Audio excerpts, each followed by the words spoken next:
साल 2019 तक अरुणाचल प्रदेश के हर गांव में पक्की सड़कें बना दी जाएंगी। ये कहना है केंद्रीय गृह राज्य मंत्री किरण रिजिजू का। ये बातें रिजिजू ने अरुणाचल प्रदेश में पाके केसांग में 36वें सोशल कल्चरल वेलफेयर ऑर्गेनाइजेशन की प्रेस कॉन्फ्रेंस में कही। इस दौरान रिजिजू ने कहा कि अगर वो अपने वादों को पूरा करने में नाकाम साबित होते हैं तो वो राज्य के लोगों से नज़र नहीं मिला पाएंगे। रिजिजू ने कहा कि अरुणाचल प्रदेश संवेदनशील सीमावर्ती राज्य है, इसी के मद्देनज़र इस स्कीम को यहाँ पर लागू किया जा रहा है। वहीं एक और योजना की घोषणा करते हुए रिजिजू ने कहा कि केंद्र सरकार बॉर्डर के पास बसे गांवों लोगों को मुफ्त चावल उपलब्ध कराए जाने की योजना पर काम कर रही है।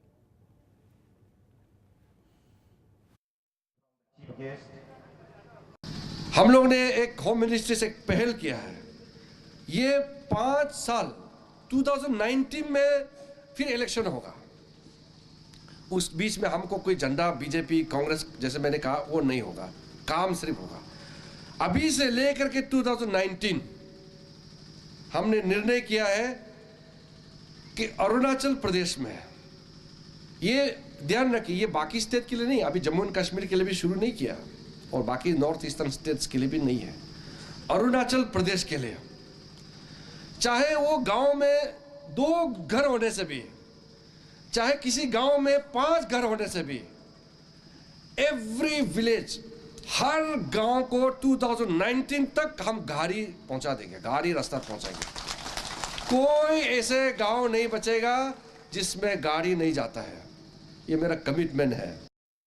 जो लास्ट चाइना बॉर्डर एरिया में रहता है उन लोगों के लिए, जो लास्ट विलेजेस है सबके लिए नहीं, 41 ब्लॉक्स है, उसको शायद इस साल से हम लोग कुछ फ्री में कुछ चावल देने का हम लोगों ने निर्णय किया। आप लोग को सब मालूम है जो पाके केसांग में चावल खेती बाड़ी अच्छा से होता है। जो बॉर्डर एरिया में जो गांव है वहाँ खेती नहीं होता है, जमीन भी बहुत स्टीप है, वहाँ पहाड़ है, नाला है, कुछ होता नहीं है। तो ऐसा गांव लोगों को हमारा होम मिनिस्ट्री के माध्यम से, हमारा सेंट्रल फोर्सेस है, और नहीं सकता तो हम स्टेट फोर्स से भी मदद लेंगे, फ्री में चावल देने का बॉर्डर एरिया का भी हमने निर्णय किया है। वो भी इसी साल से हम लोग शुरू करेंगे। सरकार ने चीन की आपत्तियों की परवाह के बिना सीमा पर 54 नई चौकियां बनाने और अरुणाचल प्रदेश में सीमा के पास ढांचागत निर्माण के लिए 175 करोड़ रुपए के पैकेज की घोषणा की है। चीन के साथ लगती भारतीय सीमा की रक्षा करने वाले संगठन आईटीबीपी के 53वें स्थापना दिवस पर राजनाथ सिंह ने कहा कि सरकार आईटीबीपी के साथ 54 सीमावर्ती चौकियां बनाने की योजना पर काम कर रही है और साथ ही अरुणाचल प्रदेश में सीमा के पास ढांचागत निर्माण के लिए 175 करोड़ रुपयों के पैकेज पर भी विचार कर रही है। राजनाथ सिंह ने कहा कि ये सभी चौकियां अरुणाचल प्रदेश में बनाई जाएंगी, जहां वास्तविक नियंत्रण रेखा पर अभी चौकियों के बीच काफी फासला है। 54 नए बॉर्डर आउटपोस्ट के निर्माण की स्वीकृति दे दी गई है। नॉर्थ ईस्ट फ्रंटियर में अरुणाचल प्रदेश के क्षेत्र में इंफ्रास्ट्रक्चर प्रोजेक्ट्स के लिए 175 करोड़ रुपए की भी स्वीकृति दे दी गई है। चीन की वास्तविक नियंत्रण रेखा के पास ढांचागत विकास और सीमा चौकियां बनाए जाने को लेकर की जा रही आपत्तियों को देखते हुए गृह मंत्री का ये बयान अहम माना जा रहा है। गृह मंत्री ने यह भी कहा कि सरकार आईटीबीपी को पूरी तरह उसकी हवाई प्रणाली उपलब्ध कराने की मांग पर भी विचार कर रही है। गृह मंत्री ने चीन को साफ शब्दों में कहा कि भारत शांति प्रिय देश है और अगर किसी भी पड़ोसी देश को परेशानी है तो उसका समाधान बातचीत से ही हो सकता है। Bureau report, news express. Arunachal Pradesh के लोअर सुबनसिरी जिले के कई स्कूलों में डीडीएसई और अधिकारियों की टीम मिड डे मील योजना का जायजा लेने पहुंची। इस दौरान स्कूल एजुकेशन के डिप्टी डायरेक्टर यमलाम ताना ने government Lal Bahadur Shastri middle school पहुंचकर वहां के खाने की जांच की।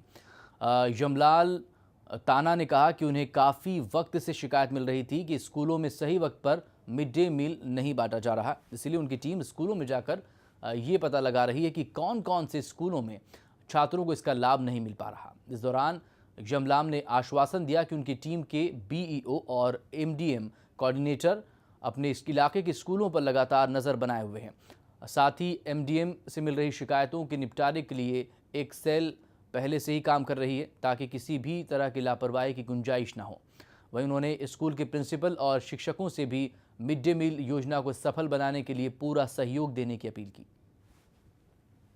So we have taken this precaution because we have received a lot of complaint from the public that midday meals are not being delivered to their school, and through this step we want to ensure that midday meal is really dropped in these schools and that they get it. And from now onwards, my BOs and my midday meal coordinators, they will constantly monitor and they will be very much vigilant and ensure that midday meals are provided at any cost to the children.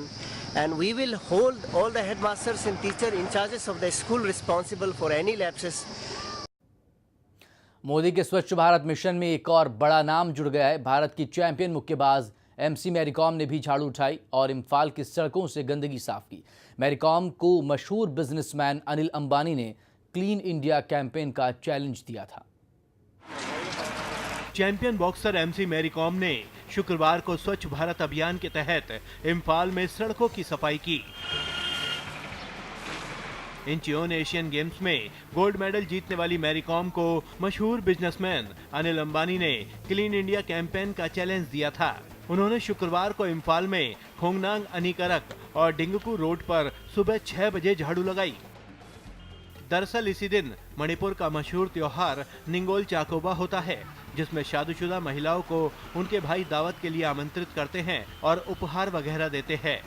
London Olympic में कांस्य पदक विजेता Mary Kom ने अपने सुरक्षा कर्मियों, Manipur rifles के जवानों और अपनी बॉक्सिंग एकेडमी के सदस्यों और मणिपुर बैप्टिस्ट कन्वेंशन सेंटर के अपने हॉस्टल के साथियों के साथ इम्फाल की सड़कों पर झाड़ू लगाई और सड़क किनारे पड़ा कचरा साफ किया। स्वच्छ भारत अभियान हाबिसे अखोई प्राइम मिनिस्टर मोदी ना पुथोरकपनिको मागी आईडी दाई मतुंग इना सुमाइना मागी थ्रू अदुगा अनिल अंबानी मथंग आई अमुका इनवाइट तौरकपनि अदो आई याम नुंगाइजै हराउजै करिनो हाबति इसागी state सेंगबा नानबा खोटबा हाबिसे यामना अफबनि।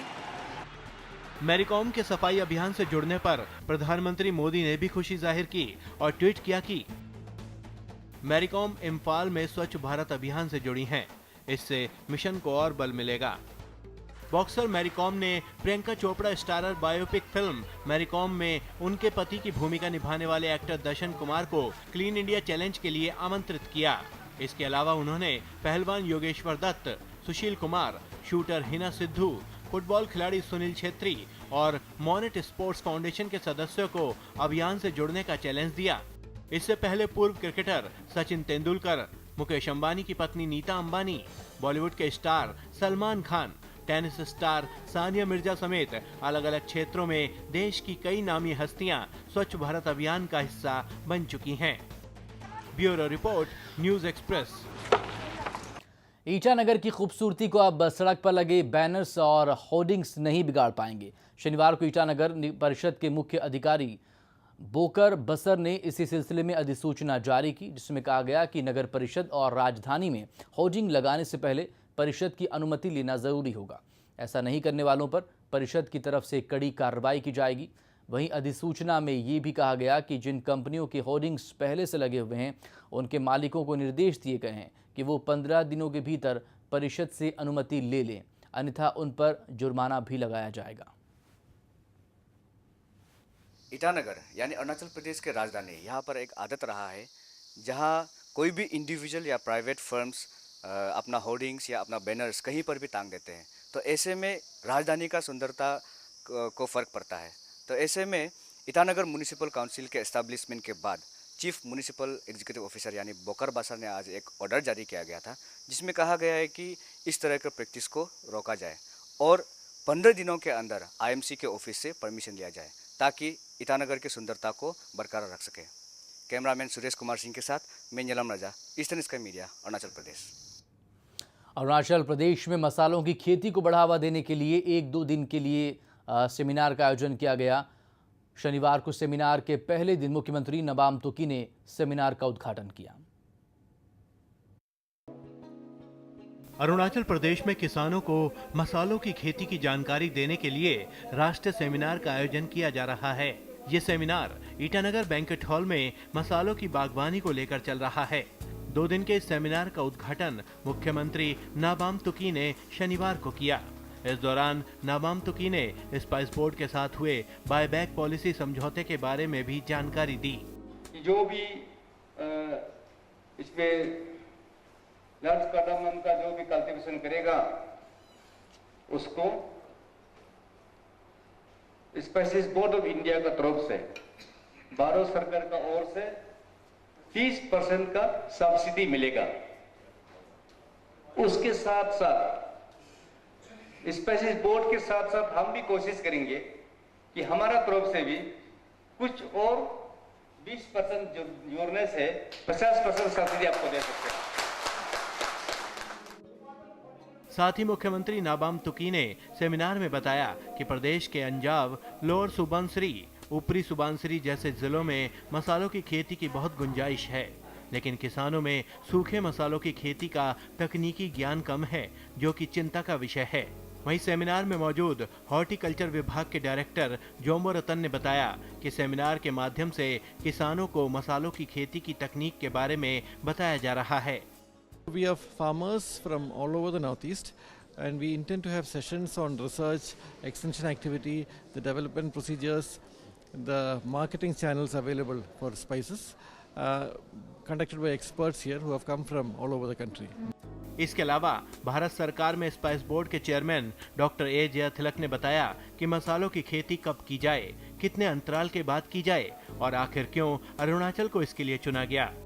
So the Spice Board, Government of India has chosen the Arunachal as the most suitable areas because of low density population, expansion, area expansion feasibilities are there. So they have chosen it.